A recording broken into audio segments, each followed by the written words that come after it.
નમસ્કાર મિત્રો, fit four લાઈફમાં તમારું સ્વાગત છે। વિચારો, જો ફક્ત એક વસ્તુને આખી રાત પલાળીને ખાવાથી તમારી ઉંમર વધવા લાગે અને સાથે સાથે હાથ, પગ અને સાંધાનો જે દુખાવો છે તે પણ જાદુની જેમ ગાયબ થઈ જાય। તમને આ એક મજાક લાગતી હશે, ખરું ને? પરંતુ આ મજાક નથી, સત્ય છે। આપણા વડીલો હંમેશા કહેતા કે રાતનું પલાળેલું, સવારે ઉઠાડેલું એ શરીર માટે અમૃત સમાન છે, કારણ કે આખી રાત પલાળવાથી એ વસ્તુના પોષક તત્વો અનેક ગણા વધી જાય છે। આપણા પ્રાચીન આયુર્વેદિક શાસ્ત્રનું એક મૂળભૂત સૂત્ર છે વાત પિત્ત કફ એચ ત્રયોદશ સમાસેવ, જેનો અત્યંત સરળ અર્થ એ છે કે આપણું આખું શરીર મુખ્યત્વે વાત એટલે કે વાયુ, પિત્ત એટલે કે ગરમી અને કફ એટલે કે પાણી, આ ત્રણેય દોષોના સંતુલન પર ચાલે છે। જ્યારે આ સંતુલન બગડે છે ત્યારે શરીરમાં રોગોની શરૂઆત થઈ જાય છે।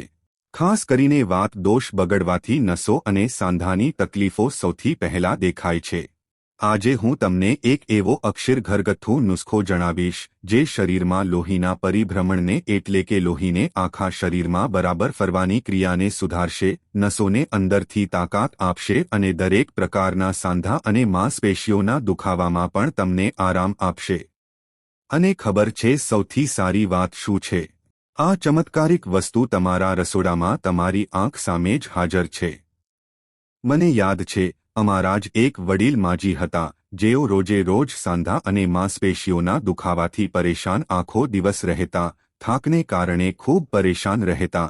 તેમની આંખોમાં એક થાક દેખાતો હતો। તેઓ પોતાનો દિવસ પણ સરખી રીતે પસાર નહોતા કરી શકતા।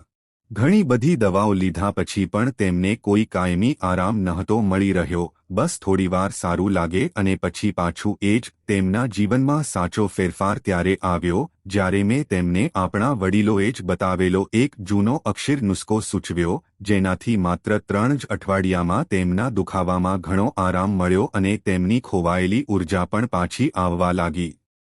અને જાણો છો, આ એ જ નુસ્ખો છે જે આજે હું તમારી સાથે હૃદયથી શેર કરવા જઈ રહી છું। સાચું કહું તો મિત્રો, આપણામાંથી મોટા ભાગના લોકો એક યા બીજા આવા જ દુખાવામાંથી પસાર થઈ રહ્યા છે।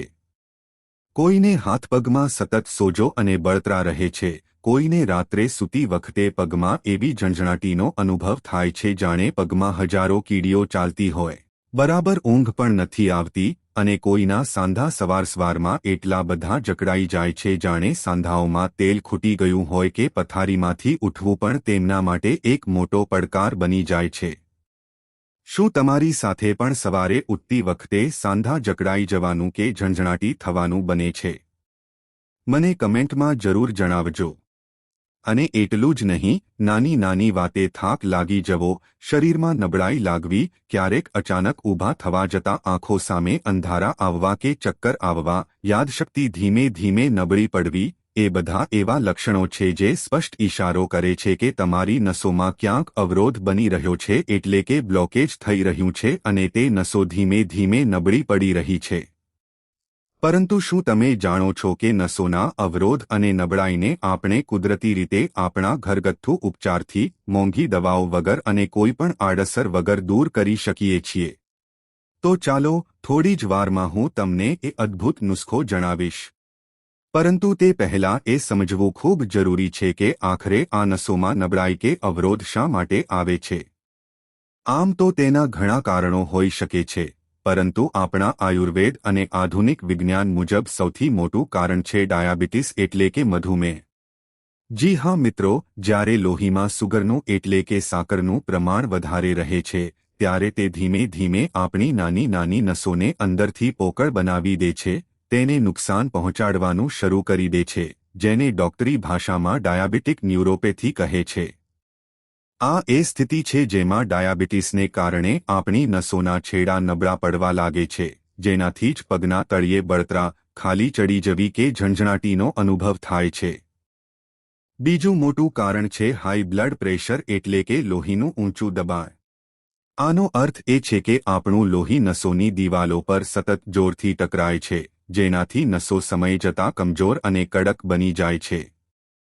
ત્રીજું છે કોલેસ્ટ્રોલ અને શરીરમાં જમા થયેલી વધારાની ચરબી।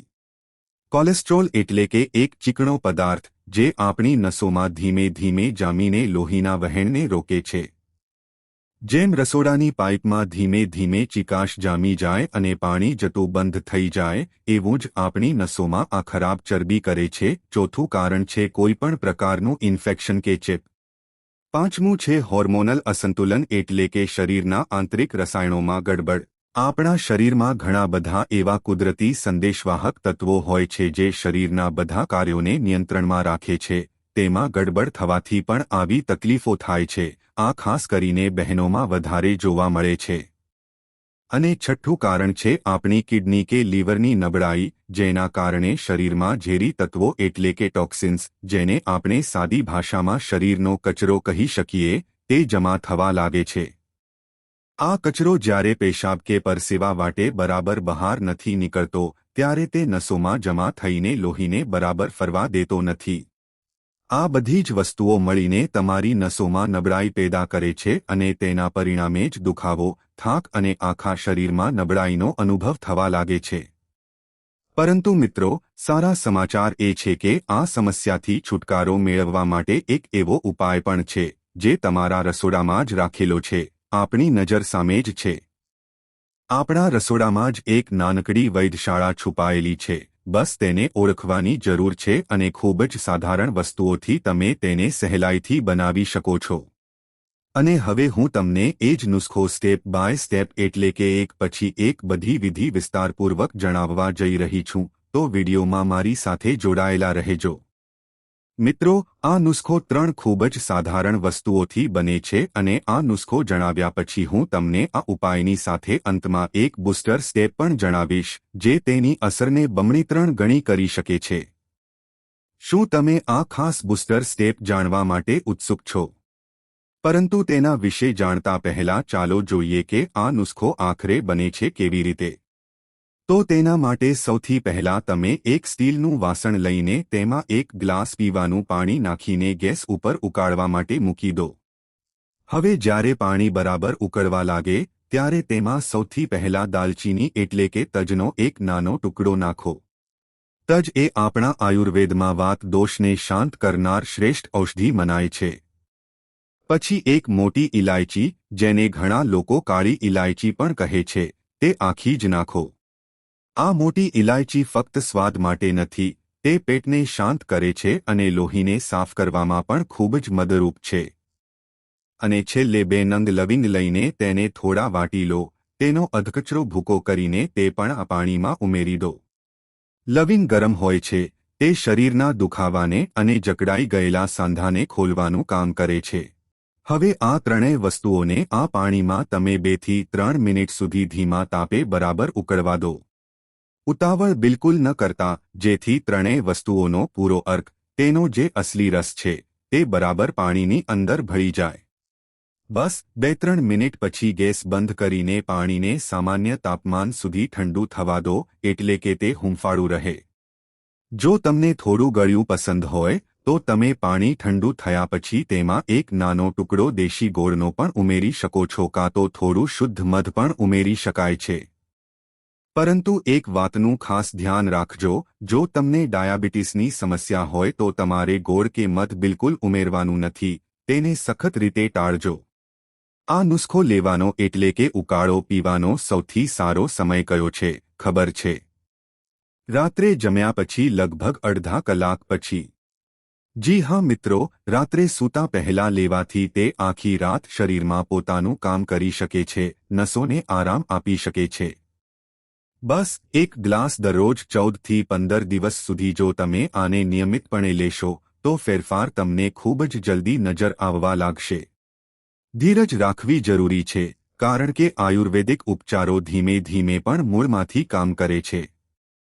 શરીરમાં ઊર્જા પણ આવશે, તાકાત પણ આવશે, સાંધાના દુખાવામાં પણ તમને આરામ મળશે અને જે નસો તમારી અવરોધિત થઈ રહી છે તે પણ ધીમે ધીમે ખુલવા લાગશે। હવે ચાલો જાણીએ એક ગુપ્ત બૂસ્ટર સ્ટેપ વિશે, જેના વિશે મેં તમને હમણાં થોડીવાર પહેલા કહ્યું હતું કે હું તમને જણાવીશ। એક એવું સ્ટેપ જે તમારા નુસ્ખાના ફાયદાને અનેક ગણું વધારી દેશે। વિશ્વાસ માનજો, આ સ્ટેપ ફરજિયાત તો નથી, પરંતુ જો તમે આને અનુસરી લેશો તો તમને બમણું નહીં પરંતુ હું કહું છું કે 3 ગણું 4 ગણું સારું પરિણામ મળશે. તો તમારે કરવાનું શું છે કે જ્યારે તમે આ ઉકાળો પી લો તેના બરાબર 15 મિનિટની અંદર તમારે એક નાની ચમચી વરિયાળી સારી રીતે ચાવીને ખાઈ લેવાની છે. જી હા મિત્રો, આ નાનકડું સ્ટેપ આ ઉકાળાની અસરને બમણી કરી શકે છે, કારણ કે વરિયાળીને આંખોનું તેજ અને પેટની ઠંડક કહેવાય છે.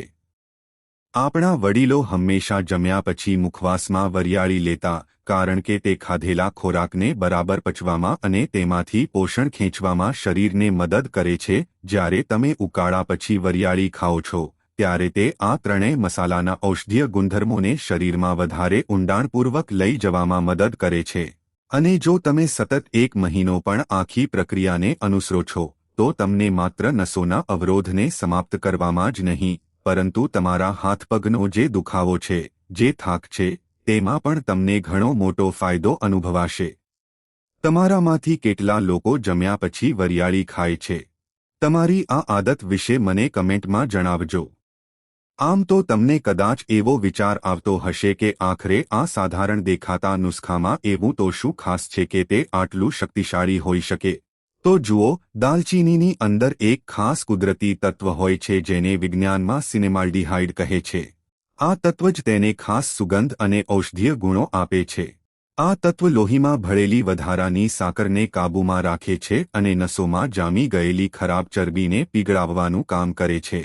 મોટી ઇલાયચી જે છે તે તમારા શરીરની અંદર જરૂરી પોષક તત્વો, જેને વિજ્ઞાનમાં પોટેશિયમ અને મેગ્નેશિયમ કહે છે, તેની પૂર્તિ કરે છે.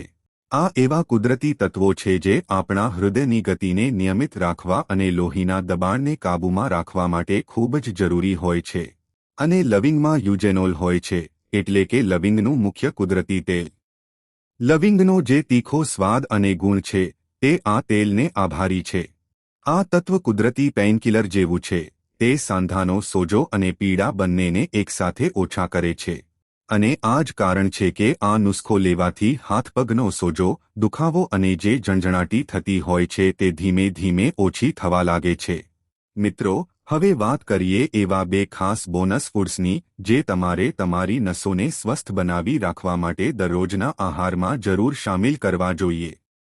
આ આપણું પ્રાચીન જ્ઞાન પણ કહે છે. સૌથી પહેલું છે અળસીના બીજ. આપણા વડીલો અળસીને સારી ચરબીનો રાજા કહેતા. તેની અંદર ઓમેગા-3 ફેટી એસિડ ભરપૂર માત્રામાં હોય છે. ઓમેગા-3 એટલે કે એક એવી ખાસ અને સારી ચરબી જે આપણા મગજ અને નસો માટે તેલ કે ઘી જેવું કામ કરે છે. તે નસોને અંદરથી લવચીક અને મજબૂત બનાવે છે. જેમ કોઈ મશીનના સાંધામાં તેલની જરૂર પડે જેથી તે બરાબર કામ કરે, બસ એવું જ કામ અળસી આપણી નસો અને સાંધા માટે કરે છે. તેને હલકી શેકી અને પીસીને તમે સવારના સમયે 1 ગ્લાસ દૂધ કે પાણી સાથે કાં તો દહીં સાથે પણ તેનું સેવન કરી શકો છો. બીજું છે ચિયા સીડ્સ. આ નાના દેખાતા બીજ શક્તિનો ભંડાર છે.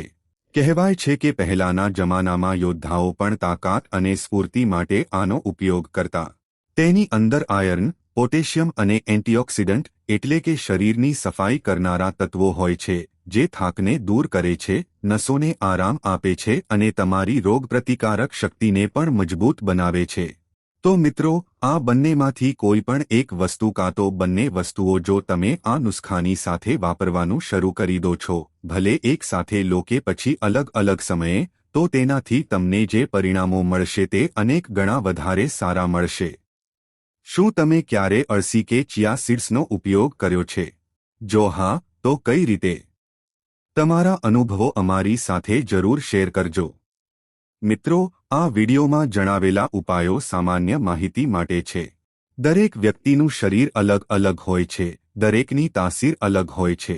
જો તમને કોઈ ગંભીર બીમારી હોય અથવા કોઈ અન્ય દવાઓ લઈ રહ્યા હોય તો કોઈ પણ નવો ઉપચાર શરૂ કરતા પહેલા તમારે ડોક્ટરની સલાહ અવશ્ય લેવી. તો મિત્રો, આજનો વિડિયો અહીં પૂર્ણ કરીએ છીએ. માહિતી તમારા દિલને સ્પર્શી હોય તો આ વિડિયોને એક લાઇક જરૂર કરજો, કારણ કે તમારી એક લાઇક અમને વધુ મહેનત કરવાની પ્રેરણા આપે છે. આ માહિતીને તમારા સુધી સીમિત ન રાખતા અત્યારે જ તમારા મિત્રો અને પરિવાર સાથે શેર કરો. તમારો એક શેર કોઈ માણસને મુસીબતથી બચાવી શકે છે અને તેમના આશીર્વાદ તમને મળશે. આવા જ બીજા સ્વાસ્થ્યપ્રદ અને અસલી નુસ્ખા મેળવવા માટે અમારી ચેનલને હમણાં જ સબસ્ક્રાઇબ કરો અને બેલ આઇકન દબાવવાનું ભૂલતા નહીં, જેથી કોઈ પણ મહત્વની જાણકારી મિસ ન થાય.